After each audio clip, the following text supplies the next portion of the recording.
नीचे दिए गए बार ग्राफ में वर्ष 2025 5 विभिन्न कंपनी ABCDE द्वारा उत्पादित इलेक्ट्रॉनिक चिप्स की कुल संख्या हजार में और उनके द्वारा बेचे गए चिप्स का प्रतिशत दर्शाया गया है।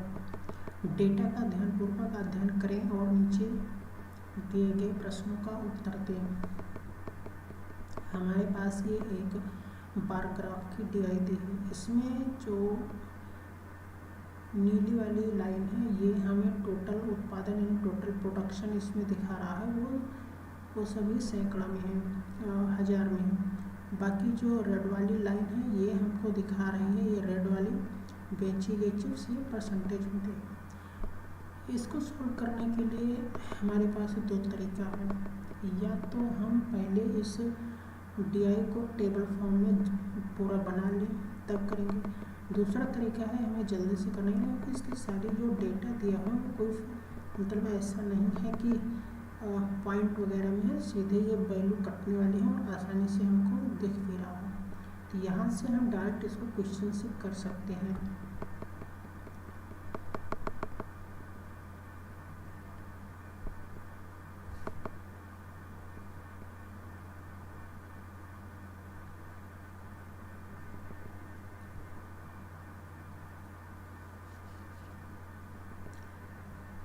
अब उत्पादित इलेक्ट्रॉनिक चिप्स की कुल संख्या है।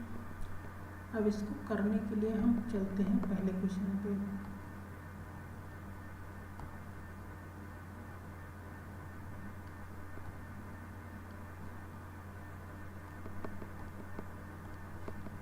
कंपनी A और C द्वारा मिलाकर ना बेचे गए, ये ना देख लो, A और C द्वारा ना बेचे गए चिप्स की कुल संख्या कंपनी B और D द्वारा मिलाकर बेचे गए चिप्स की संख्या के बीच का अंतर निकालना है।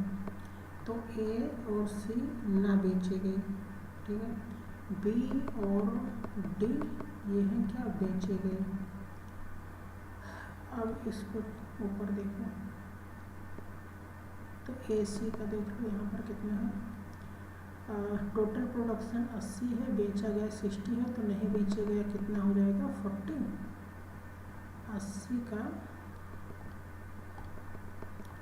80 का कितना हो जाएगा 40%। परसेंटेज रह दो, लास्ट में डिफरेंस में कंक्लूड हो जाएगा, डबल जीरो का जो है। C का निकाल लो, 90 का 50% यानी कि 45। फिर आगे क्या है, BD द्वारा मिलाकर के बेचे गए, तो B का निकालेंगे 60 का 75%, 60 का 75% मतलब 3/4। D का निकालेंगे तो 70 का 80% यानी कि टोटल 56 हो जाएगा। 4 से काटेंगे 15 हो जाएगा, 15 से 45 हो जाएगा, 6 5 11 हो जाएगा, 5 4 9 1 10 हो जाएगा। वो लास्ट में जो जीरो है वो बीच में एडजस्ट होगी, 40 से कैंसिल करें तो 832 हो जाएगा, 45 32 7 4 3 7 77 हो जाएगा, 77 101 माइनस 77। तो ऐसे तो कोई ऑप्शन आ नहीं रहा है।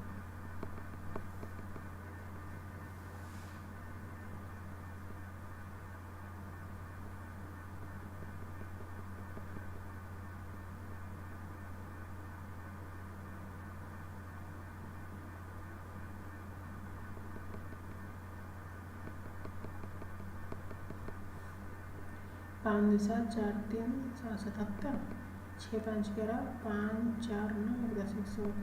अगर 101 में 77 माइनस करेंगे कितना आएगा 4, और 9 में से 7 जाएगा कितना आएगा 2, 24।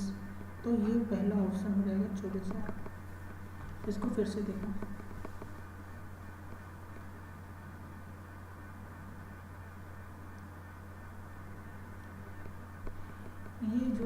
ये जो DI दी थी, इस वाली DI में हमें करना क्या था, जो A C का ना बेचे गए, B D और D का बेचे गए, उनके बीच का डिफरेंस।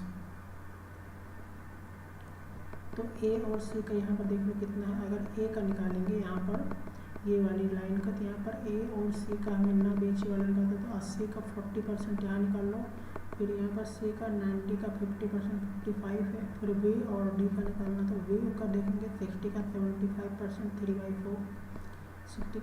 इस तरीके से जब इसको हम सॉल्व करते हैं तो यहाँ पर हमारे पास आंसर क्या आएगा 24,000।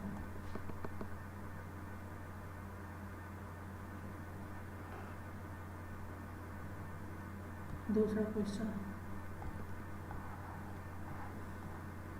यदि कंपनी एफ का उत्पादन कंपनी सी के उत्पादन से 20% अधिक है, कोई कंपनी एफ, दूसरी कंपनी कोई आई है वो है एफ, ठीक है।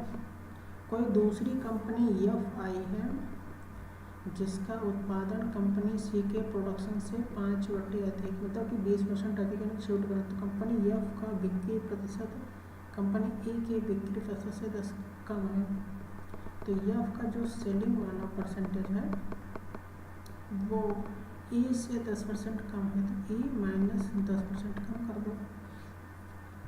तो कंपनी एफ द्वारा बेचे गए चिप्स की संख्या बतानी है। तो आसान है ये भी, कैसे यहाँ पर, क्योंकि हमें सी और ए की वैल्यू से ही आंसर निकलेगा। सी का टोटल देखो 90 है, ठीक है। तो यहाँ पर क्या होता है, सी का टोटल कितना है 90। ये देखो यहाँ पर तो एफ का जो वैल्यू आएगा, ये वाला पूरा पार्ट, एफ का जो वैल्यू आएगा, एफ बराबर 90 × 6/5 बराबर कितना हो जाएगा 5 से 18, 18 6 कितना हो जाएगा 108। ये कितना हो गया 108। फिर आगे जो एफ की सेलिंग प्राइस है ना, जो एफ का सेलिंग चिप्स है वो ई से 10% कम है, तो ई का कितना है 70, तो यानी इसका कितना हो जाएगा 60। अब पूछा जा रहा कितनी चिप्स वो बेचेगा, तो 60% यहाँ से निकालेंगे, तो 0 0 कैंसिल हो। ये 108 के यानी कि 1000 में है, तो 108, उसके बाद 3 0 आगे बढ़ा दो, फिर 1 0 0 0 ये कैंसिल हो जाएगा, 6 से मल्टीप्लाई करेंगे तो 64800। ऑप्शन में चेक कर लेते हैं।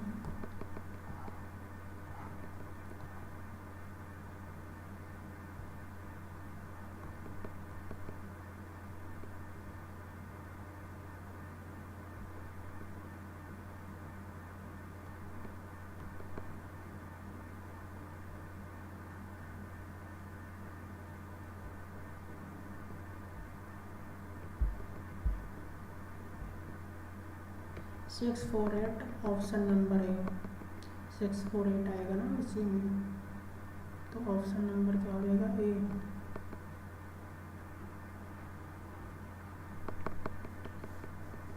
तो तीसरा क्वेश्चन, अब यहाँ पे दिक्कत क्या है, इसमें जो है बार बार ग्राफ देखना पड़ता है ना, इसमें दिक्कत क्या है कि बार बार ग्राफ देखना पड़ेगा।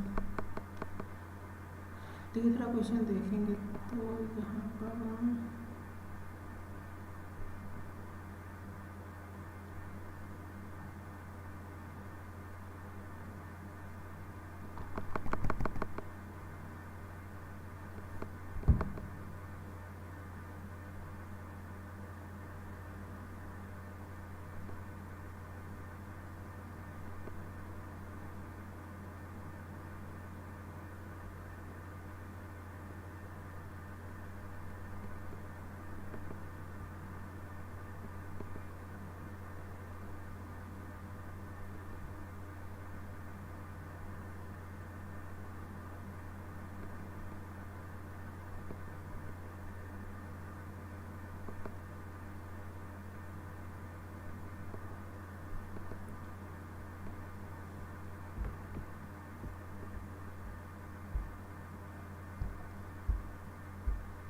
सभी पांचों कंपनियों द्वारा मिलाकर उत्पादित चिप्स का औसत जो नहीं बेचे जा सके हैं। अब इसमें कुल मिलाकर मेहनत है इस वाले में, क्योंकि आप सारे चिप्स, हालांकि डेटा इस तरीके से है इसमें कि जो कि आसानी से कैलकुलेशन वाले हैं, तो यहाँ पर थोड़ा तो आसानी है। आसानी इसीलिए क्योंकि सारा डेटा जो है वो कटने वाले हैं, और कैलकुलेशन आसान है, इसलिए इसमें ज़्यादा दिक्कत नहीं है। और सारे का अगर नहीं बेचे जा सकने वाले की चिप्स निकालना है तो यहाँ पर निकाल सकते हैं। और इसको फटाफट कैलकुलेशन करते हैं इस वाले की। नहीं बचे 80 का अगर 40% निकालेंगे तो कितना आएगा 32, और 60 का 75% नहीं 25% 1/4 15, फटाफट ऐसे करना है। 90 का 50% यानी कि 45 आएगा। फिर 70 का 20% तो 14 आएगा। फिर 50 का 70% या कुछ भी कर लो तो 35 आएगा। सारी वैल्यू जोड़ लो, 5 3 15 4 19 से 20 21 आएगा, करी आएगा 2 3 2 5 6 4 10 4 14 के 4, अरे तो कितना आएगा 28 पॉइंट समथिंग आना चाहिए ना, 28 1 2 3 4 5 5 6 5 दूना 10 और 14 दूना 28.2 28.2 आएगा इसका एवरेज वैल्यू। देख लो यहाँ पर कितना आएगा 28.2 आना चाहिए इसका। फटाफट से देखो 28.1 आ रहा है। हाँ मतलब यही आएगा ना, 21.8 समथिंग आया तो वैल्यू यही होगी, ई ऑप्शन। इसी को टिक लगाओ, ई ऑप्शन होगा। आगे क्या है, बी एंड ई द्वारा कुल मिलाकर बेचे गए चिप्स की संख्या कंपनी ए डी द्वारा ना बेचे गए चिप्स की कुल संख्या का कितना प्रतिशत है, दशमलव के दो को बात करना है। अच्छा तो यहाँ पर देखो हमें क्या करना है, बी और ई द्वारा मिलाकर बेचे गए, फिर ए डी द्वारा ना बेचे गए, ए डी द्वारा ना बेचे गए, ये इम्पोर्टेंट है। अब चलो डी आई पर चलते हैं।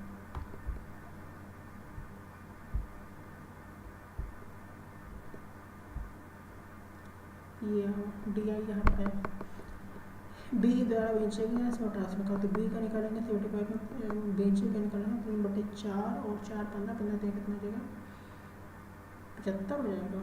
यस 75 कहाँ से हो जाएगा, टोटल वही है तो 45 आएगा इसका। इसका कितना हो जाएगा, बी का हो जाएगा 45, ई का निकालो तो 50 का निकालो कितना का 35 का, 4 3 7 टोटल कितना होगा 80। बी डी द्वारा ना बेचे गए, बी डी द्वारा ना बेचे गए, बी ए डी द्वारा ना बेचे गए, ए का निकालोगे अगर ना बेचे गए 40% कितना आएगा 32, और डी का निकालोगे तो फिर 70 का 20%, 70 का 20% अगर निकालेंगे तो फिर कितना आएगा, यहाँ पे 14 आएगा, 4 2 6 3 1 4 46। इसमें ये एक चीज़ ये देखो कि इसमें मोर पूछा है कि लेस पूछा, क्या पूछा, इस हिसाब से यहाँ पर कैलकुलेशन होगी इसकी।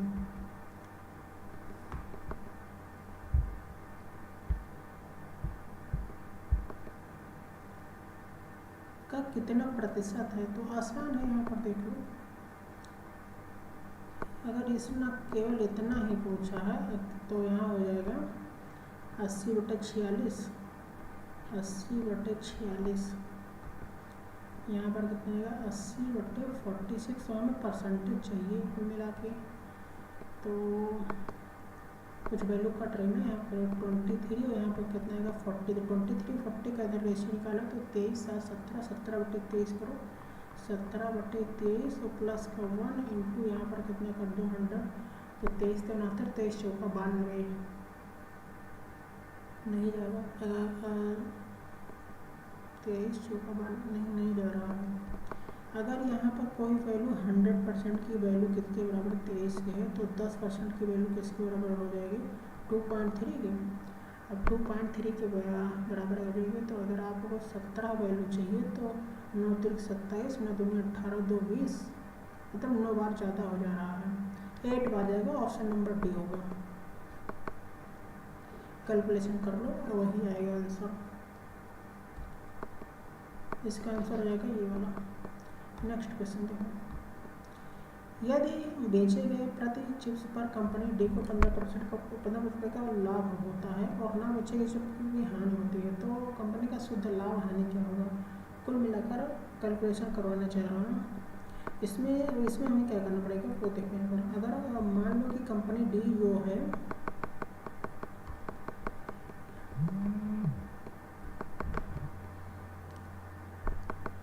अब ये कंपनी हमारी क्या है कि डी है। अब इसमें जो डी कंपनी में बेची गई चिप्स होगी, वैसे हमने अभी निकाला था तो 14 आया था बेचे गए ना बेचे गए, तो 14 पंजे कितना हो जाएगा 70 यहाँ पर मान लो, ठीक है।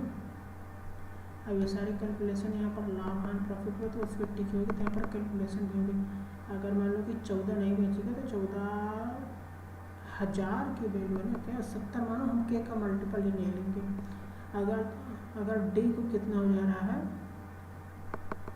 70 का 80 निकालेंगे तो 70 का 80 56 आएगा यहाँ पर, तो फिर 56 को 15 से मल्टीप्लाई कर दो, 15 छक्का 90, 9 15 बचे 75 और 5 कितना हो जाएगा 84 हो जाएगा, 9 84 हो जाएगा 84। अब इनका आपको लेना क्या है, डिफरेंस लेना है। तो जाहिर सी बात है कि 840 में से अगर आप 70 माइनस करोगे 40 कैंसिल हो जाएगा, 30 फिर से माइनस कर दो तो यहाँ पर आएगा 770। तो ये आंसर कितना हो जाएगा यहाँ पर, ये वाला ऑप्शन सही है ना, ऑप्शन ए सही है। यहाँ पे 7,70,000 रुपये की उसको प्रॉफिट होगी।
नेक्स्ट क्वेश्चन पर देखते हैं।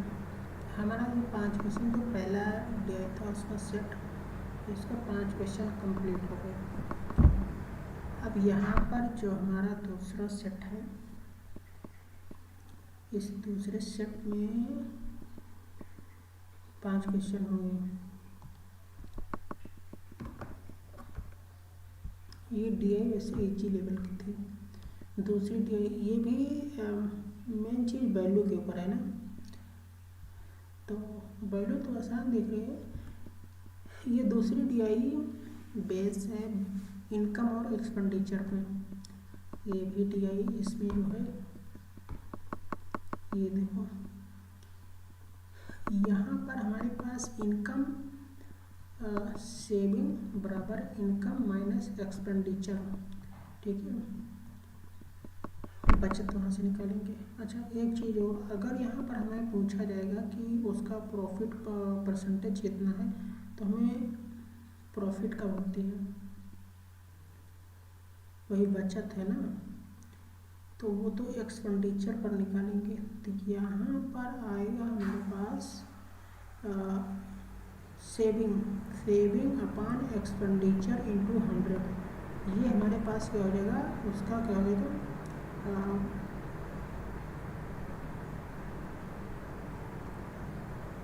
बचत परसेंटेज है, इसी को लाभ भी तो बोलते हैं, ये इसका लाभ होगा। हालांकि अभी इसको दूसरे डेटा में देखेंगे क्या होता है।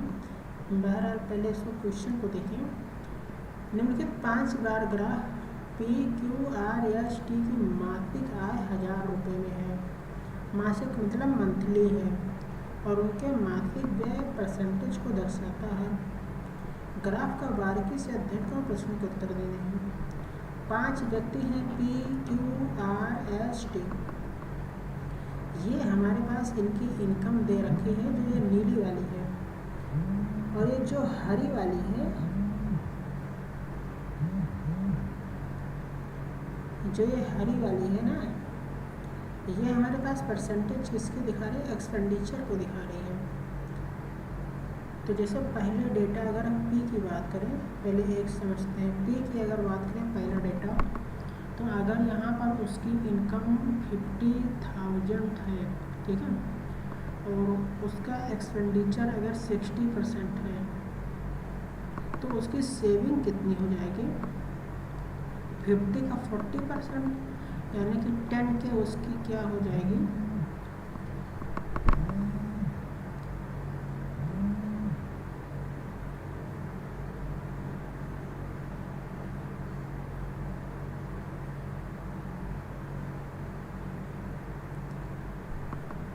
के इसकी सेविंग है, ठीक है। दूसरा ग्राफ देखिए यहाँ पर, मतलब ये तो हमारा DI तो कंप्लीट है ना। और नेक्स्ट वाले देखो यहाँ पर, अब इसका पहले क्वेश्चन देखिए ना, इसका पहला क्वेश्चन क्या है, ये सारे मंथली में इनकी इनकम है और इनका एक्सपेंडिचर भी मंथली परसेंटेज दिया हुआ है।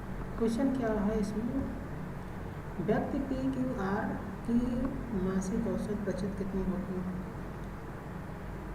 इनकी मंथली सेविंग निकालनी है। तो यहाँ PQR आसान डेटा है, अगर 50 का 40% निकालेंगे तो कितना आ जाएगा, 10 के 5 20 20 की आएगा।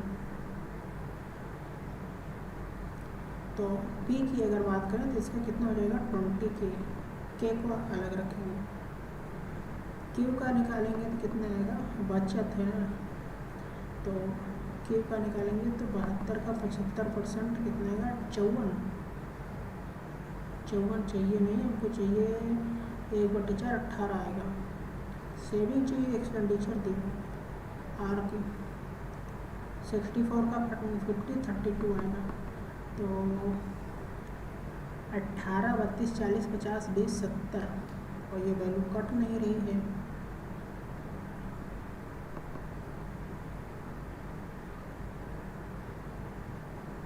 PQR की मासिक बचत कितनी है, ऑप्शन नंबर सी, क्योंकि हमें 3 से डिवाइड करना है, वो 70 करने 23 या 69 पॉइंट समथिंग आएगा, तो ये अप्रॉक्सीमेटली ऑप्शन नंबर सी, यानी कि 23,333 23,333 ऑप्शन नंबर सी यहाँ पर सही होगा।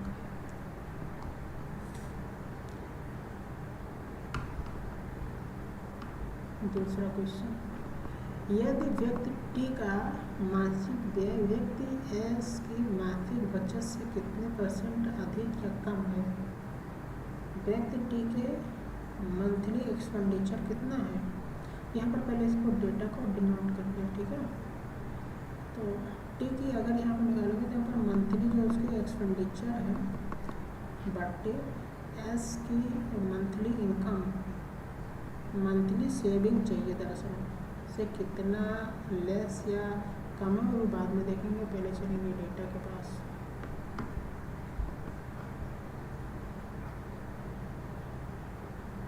तो T का मंथली एक्सपेंडिचर निकालेंगे तो 90 का 55%, 90 का 55% निकालने का आसान तरीका यहाँ पर, के वाली जो वैल्यू ये दिक्कत करेगी यहाँ पर, चलो 3 0 स्टार लिख लो, फिर उसमें भी करना पड़ेगा। 1 0 से 1 0 यहाँ पर कैंसिल होगा, 9 5 45 9 5 45 4 कितना होगा 49 49500। आगे S की मंथली सेविंग कितनी है, S की मंथली सेविंग 80 का 30% 24 के कर दो, 24 के का मतलब 000 मतलब 00 कैंसिल, यहाँ पर परसेंटेज मोर लेस पूछा है और 00 नहीं काटेंगे, बट 000 रखेंगे।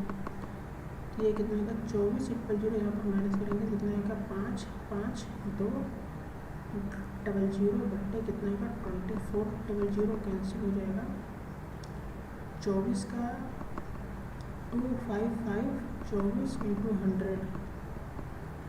100 अब यहाँ से 5 5 10 दोबारा 3 से वैल्यू कट जाएगी। 3 8 24, 3 5 15, अब यहाँ बचेगा 8। ये वैल्यू 4 से कटने वाली है। या नहीं करना है तो हमें मालूम है कि 100/8 जिसकी वैल्यू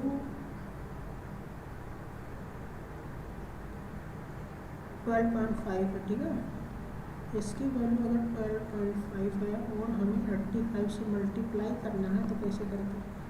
55 25 12 पंचे 60 2 62 60 मतलब 625 और फिर एक का गैप छोड़ के 8 पंचे 40 और 12 8 96 और 4 100 आएगा। तो कोई मतलब ही नहीं है कि यहाँ पर कितने का 5 2 6 1 1625 आएगा इसका आंसर।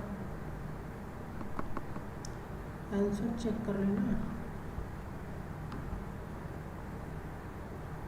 162 का 1065 आना चाहिए। ओके 1065 1000 आएगा ना 100 के, क्योंकि एक तो जीरो मैंने ऑलरेडी लिखा था।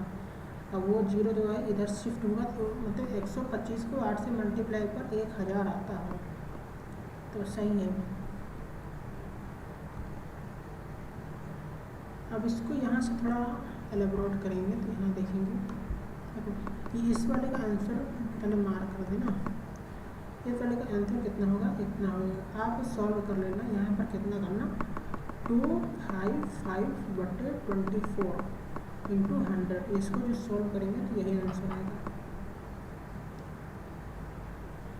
अगला क्वेश्चन यहाँ पे देखो।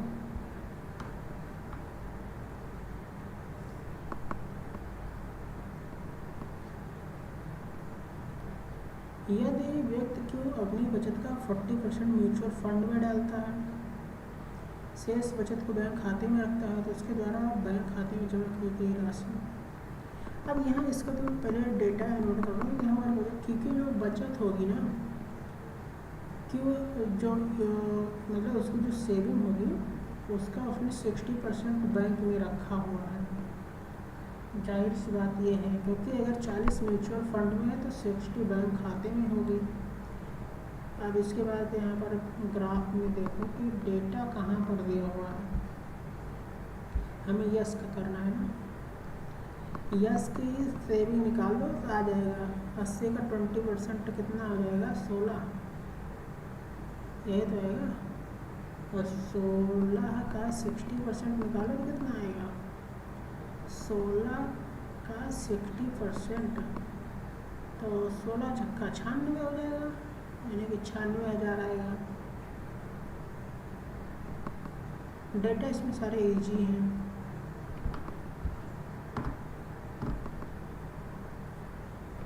ऑप्शन नंबर सी।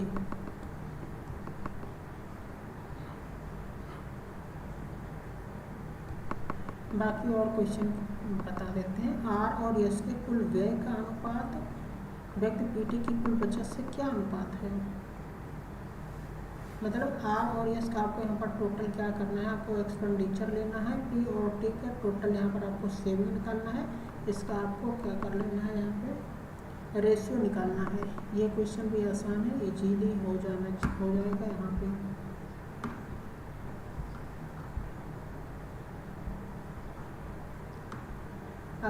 यदि अगले महीने यदि यस की आय में 25% की वृद्धि होती है और उसके व्यय में 70% की कमी होती है, अंकों में नहीं, 70% की 10% की कमी होती है, तो उसकी नई बचत क्या होगी? अब इसको देख लेते हैं क्योंकि थोड़ा अलग है ना। देखो यस की हमें पता है कि जो उसका इनकम है वो कितना है 80 की, ठीक है। और जो उसका एक्सपेंडिचर वो कितना है 70% है। इसमें तो डेटा मेरा गलत है क्या? 70 का एक बार पहले डेटा चेक कर लें, हो सकता है गलत हो, कोई बड़ी बात नहीं है। 80 का 30% मुझे चाहिए था निकालना, ये डेटा गलत है, रुक जाओ। ये डेटा गलत है, 96 ये गलत है। यहाँ फिर से देखो, ये 8 नंबर जो है ये डेटा मिसमैच हो गया है। डेटा मिसमैच है। 80 को हमें 30% चाहिए, तो यहाँ पर आएगा 24 इंटू यहाँ पर कितना आएगा 60% या 0 कैंसिल कर दो। 6 चौ कितना आएगा 24, 6 दूनी 12 तो कितना आएगा 14 हो जाएगा। ठीक है,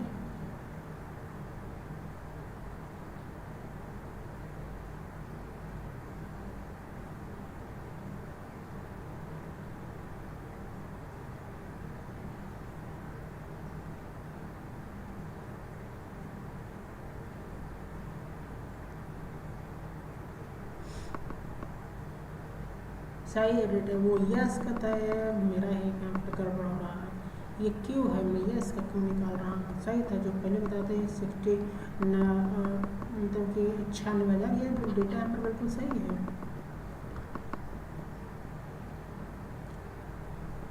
और यस वाले की अगर ये तो बताता आसान वाला ये हो जाएगा। अब दूसरा डेटा चेक करते हैं, क्योंकि अब इसमें कुछ है नहीं, इसमें कोई अब रह नहीं गया है। तीसरा देखेंगे क्या है इसमें, ये भी सेम ही है।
अब बाकी जो ये वाली DI है ना, अभी इस वाली DI को करते हैं इसकी, और कल जो है टेबल DI देखेंगे। ये वाली DI तो इजी थी, इसमें कोई ऐसा कुछ था नहीं कि मतलब कुछ घुमाया फिराया हो। जैसे बार ग्राफ DI आसान थी ना इसमें। और अगर दूसरा पार्ट हम वहीं पर चेक करें, देखो ये वाली DI तो एकदम आसान थी, इसमें कोई कहने का मतलब ही नहीं है कि ये DI कुछ थी, कठिन थी या क्या थी कैसे थी, इसमें कोई कहने का मतलब ही नहीं है। ये वाली DI अगर दूसरा देखेंगे, अगर इसमें कुछ अलग है तो उसको देखते हैं, इसको करते हैं, इस सारी DI को कर लेते हैं। और इसको अब ऐसे नहीं कर, इसमें पहले पूरा बाकायदा डेटा बना लेंगे, और वहाँ हर क्योंकि बार बार डेटा ऊपर नीचे करना पड़ेगा। इसके जो तीसरा है इसमें देखो डेटा इसमें एक तीसरी DI जो है ना, इस वाले को करते हैं पहले। ये देखो यहाँ पर तीसरी DI, यहाँ पर टोटल कितने हैं। अब इसको कहाँ बनाएं, साइड में, चलो यही साइड में बना लेते हैं अभी। ये हमारे पास कितना हो जाएगा, कुल आवेदक और उत्तीर्ण अभ्यर्थियों का परसेंटेज है।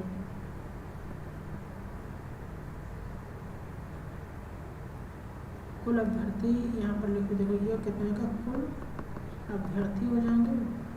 ये क्या है यहाँ पर उत्तीर्ण अभ्यर्थी, यानी कि जिन्होंने पास किया है, तो हम इनको लिख लेते हैं कि पास वाली है।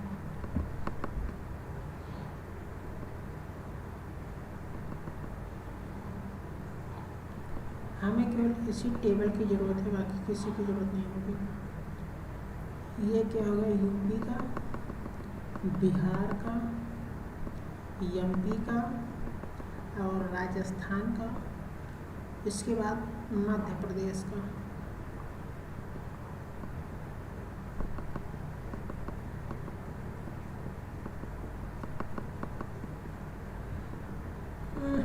आवेदक सैकड़ों में हैं।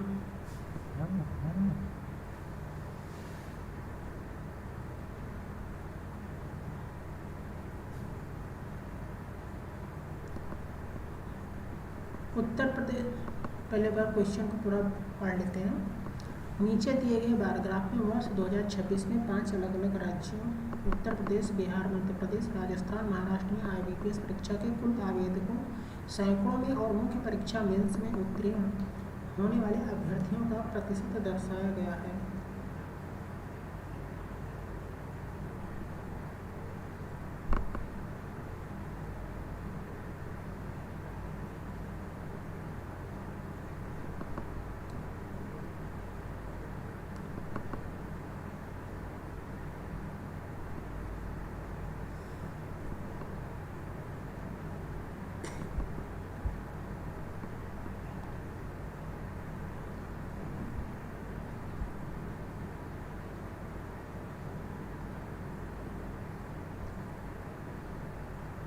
या डेटा फिल करते हैं ना, परसेंटेज अगर उसके वैल्यू दर्शाए गए थे तो इसमें देखो कितना होगा।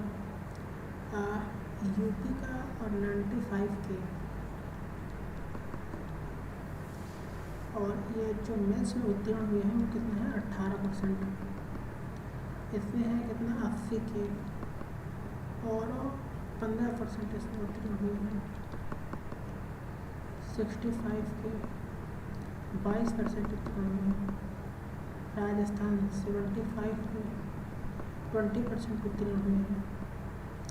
मध्य प्रदेश 85 12% उत्तीर्ण हुए हैं। अब इस चीज़ को हमको बार बार देखना नहीं पड़ेगा। अब क्वेश्चन आएगा आसानी से क्वेश्चन बनेगा।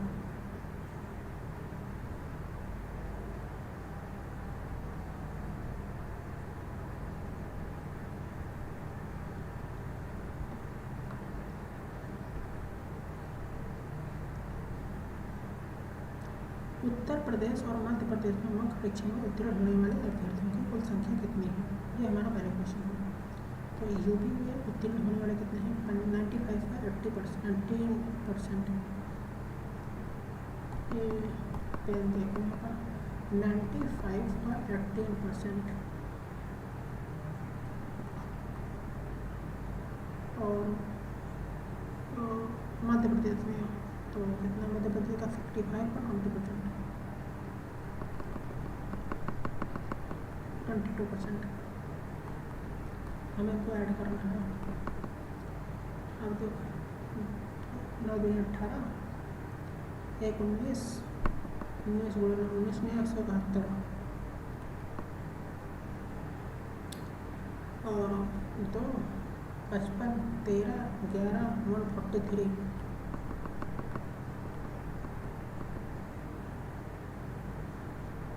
Three 1 4 option number A option. इसको सॉल्व करिए, वाला तो आसान था। नेक्स्ट वाले को देखो हम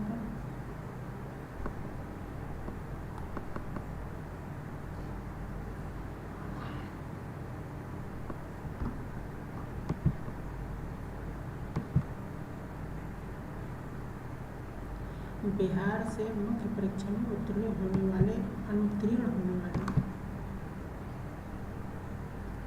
अभ्यर्थियों की संख्या महाराष्ट्र में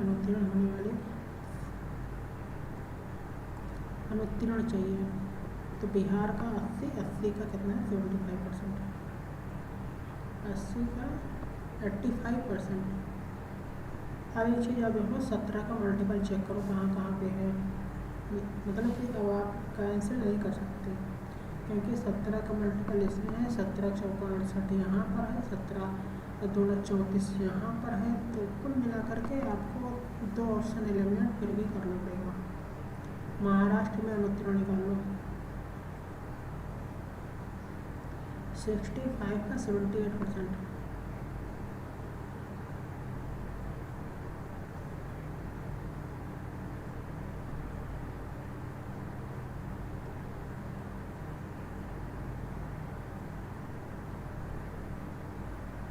तेरह का मल्टीपल इधर नहीं दिखा, 13 2 26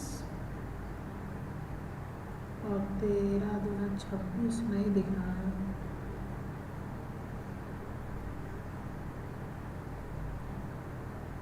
तेरह 6 78 होता है ना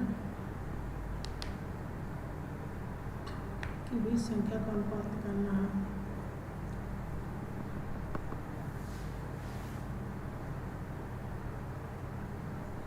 5 से काटेंगे 17 आएगा, 5 से काटेंगे 13 आएगा। फिर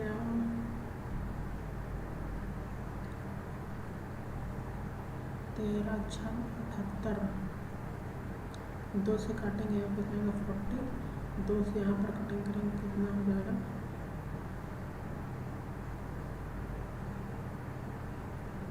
ऑप्शन नंबर ए वाला सही है।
अगला क्वेश्चन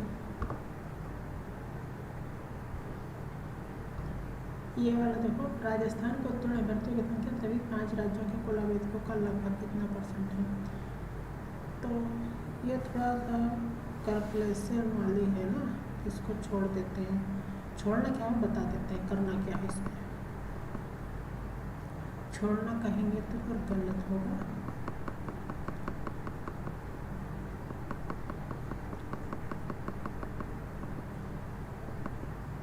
राजस्थान का ना उत्तीर्ण अभ्यर्थी निकालना है तो 75 का 20% निकालो कितना आएगा। 75 का 25% कितना हो जाएगा 15। ठीक है, ये कितना आएगा 15 के। तभी 5 राज्यों के कुल आवेदकों का लगभग कितना % है 5 राज्यों के। अब वही चीज़ जोड़ना है यहाँ पर। तो 5 इसको देखो तो 90, 180, 180 और 80 260, 260 और 140, 300 400 आएगा का कितना % है। 4 से 4 3 12, 4 3 12, 3 4 7 28, 3.75 ऑप्शन नंबर ए। आसान तरीका था ये भी। नेक्स्ट यहाँ पर देखिए,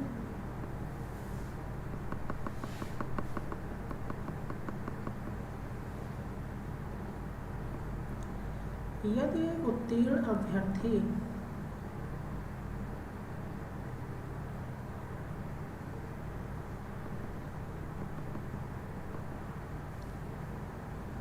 अभ्यर्थियों में पुरुष और महिला का अनुपात मध्य प्रदेश में 6:5 है, महाराष्ट्र में 7:5 है। दोनों राज्यों को मिलाकर उत्तीर्ण महिला अभ्यर्थियों की कुल संख्या कम करनी है।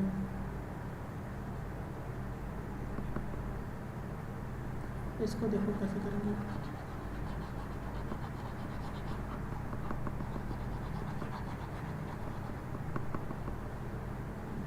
ये भी आसान है। पहले तो यहाँ पर देखो मध्य प्रदेश में, ये जो मध्य प्रदेश वाला सिस्टम है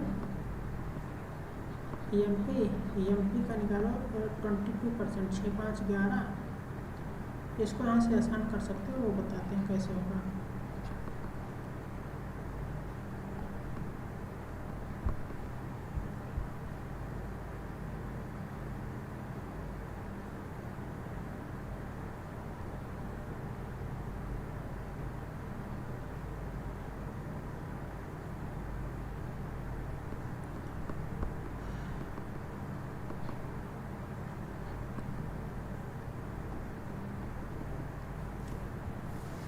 मध्य प्रदेश का देखो तो 6, 5, 11 हो गया, ये 11 2 22 है, 2 इधर मल्टीप्लाई करो तो यहाँ पर हमें दरअसल हमको महिला चाहिए, तो महिला चाहिए तो कितना हो जाएगा 10%।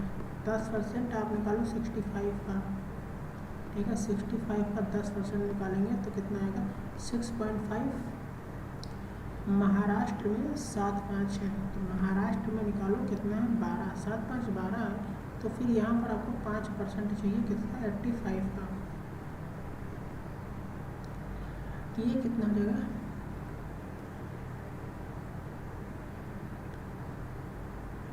55, 25, 8, 25, 40, 2, 42, तो 4.25 और कुल निकालना है 4.25, 7 और 6, 4, 10। ऑप्शन नंबर 1 मतलब सारे ऑप्शन नंबर ए ही इसमें दिए हुए हैं,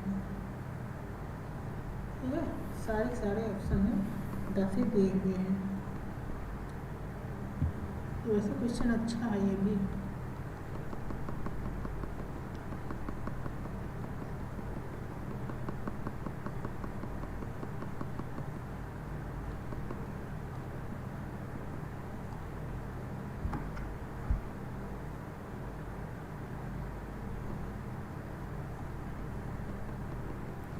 यदि उत्तीर्ण अभ्यर्थियों में से केवल 40% को ही अंतिम रूप से अलॉटमेंट मिलता है, उत्तीर्ण अभ्यर्थियों में से कल चार तो उत्तर प्रदेश, यदि उत्तीर्ण अभ्यर्थियों में से केवल 40% को ही अंतिम रूप से अलॉटमेंट मिलता है तो उत्तर प्रदेश से अंतिम रूप से चयनित होने वाले अभ्यर्थियों की संख्या कितनी। आसान है। अब जो मेंस देखिए ना, उसमें से 40% ही अलॉटमेंट मिलता है, तो उत्तर प्रदेश का डेटा अगर देखो तो यहाँ कहते हैं 95, इसका निकालो 18%,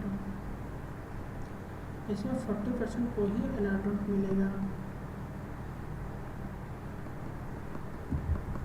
0 से 0 कैंसिल, ये कितना हो जाएगा 19, ये भी 0 कैंसिल, ये के दिया हुआ है मतलब 1000 वाली वैल्यू है,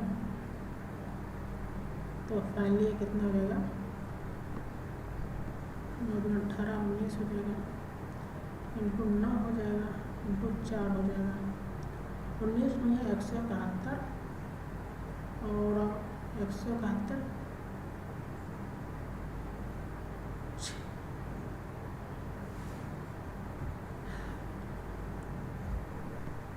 17 चौका 68, ए ऑप्शन सही है।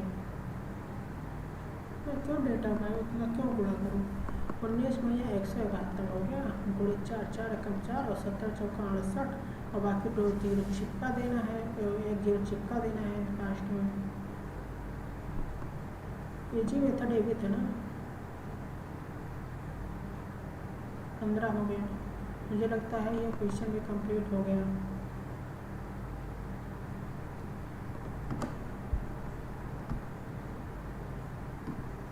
यस, बाकी ये DI देख लो, ये DI जो है, इस DI को हम कल देखेंगे और इसकी स्क्रीनशॉट ले लें और 1 बाय 1 करके जो क्वेश्चन 5 जो है वो हम दिखा देते हैं, ठीक है। और इसके जो आंसर है उसको कमेंट बॉक्स में पिन करना आप लोगों का काम है। एक बार उसमें DI अच्छी निगाह से बता देता हूँ करना, वैसे तो ईजी है लेकिन बता देते हैं करना क्या है। नीचे दिए गए पैराग्राफ में एक प्रमुख ई-कॉमर्स वेबसाइट के 4 अलग अलग गोदाम W1, W2, W3, W4 में उपलब्ध कुल ऑर्डर्स इलेक्ट्रॉनिक्स प्लस ग्रॉसरी की कुल संख्या तथा केवल इलेक्ट्रॉनिक्स ऑर्डर्स की संख्या को दर्शाया गया है। ये वाली जो संख्या है 150 ना, ये टोटल ऑर्डर है, इसमें इलेक्ट्रॉनिक्स है और ग्रॉसरी है। और जो ये 90 के है, ये हरी वाली लाइन, ये आपको दर्शा रही है केवल इलेक्ट्रॉनिक्स ऑर्डर की संख्या। तो हमें अगर ग्रोसरी चाहिए तो फिर टोटल -90 कितना आएगा, 150 - 90 पर आपका कितना आएगा 60, ये जो 60 बचेगी वो हमारी ग्रोसरी होगी। इस तरीके से आप निकाल करके वहाँ से और चारों फिर आप क्वेश्चन देख लेना, ठीक है। इसका स्क्रीनशॉट ले लेंगे, ये जो डी आई है स्क्रीनशॉट हो गया होगा। अब इसका एक पहला क्वेश्चन है, ठीक है, ये पहला क्वेश्चन है, इसका स्क्रीनशॉट, और दूसरा क्वेश्चन है इसका स्क्रीनशॉट 17वां 16 17 18 का स्क्रीनशॉट, उसके बाद 19 का स्क्रीनशॉट। ये पांचों क्वेश्चन के आंसर जो है वो कमेंट बॉक्स में पिन करना है, और हम कल इसके जो है दूसरे पार्ट में देखेंगे कि ये जो क्वेश्चन है, बाकी एक डे और बची है, टोटल 5 सेट थे, तो इन 5 सेट को हम कल जो है ये दोनों पूरा करेंगे। आज के लिए इतना है, तब तक के लिए धन्यवाद। चैनल पर नए हैं तो सब्सक्राइब जरूर कर लीजिएगा, वीडियो अच्छी लगी होगी तो लाइक कर देना। धन्यवाद।